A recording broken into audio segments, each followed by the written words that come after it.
मोर ना दिलीप कुमार बेहरा सरपंच टेमरी ग्राम पंचायत। देखुन आज आमर सोढ़ा गाँव में गोटे घटना घटी जेनटा कि आम जानबार के पाइलु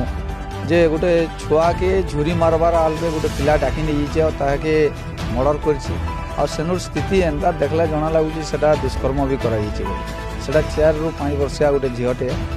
आम जानबार के पाइलु जे खबर कागज टीवी रे आम जानूलु जे ई प्रकार घटना घटसी बोली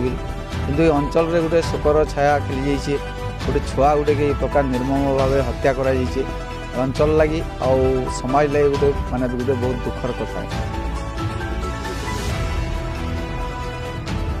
इन्वेस्टिगेशन लगी मुई प्रथम सरपंच हिसाब से जो जानली घटनाटा मुई ही फोन करी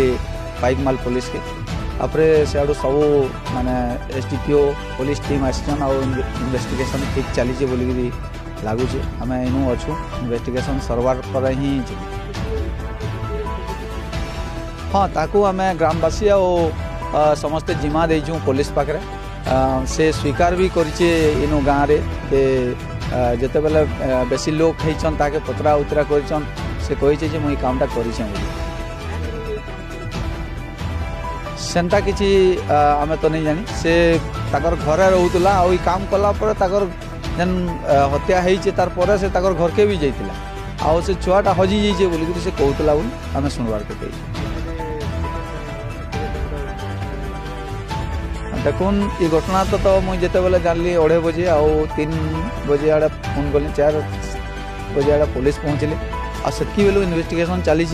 राति 12:30 1 बोलिक आम खबर पाऊँ बर्तमान टाइम है 9:45 डॉग स्क्वाड साइंटिफिक टीम आइसन बोलिक कहून आज्ञा मैंने यहाँ हूँ आमर सोढ़ा रू पलसदा रास्तार गोटे साइड रे जंगल अच्छे सेटा पठारी डुंगरी कहसन आ से जगह के जेन जगह स्पॉट है माने डेथ है से जगह।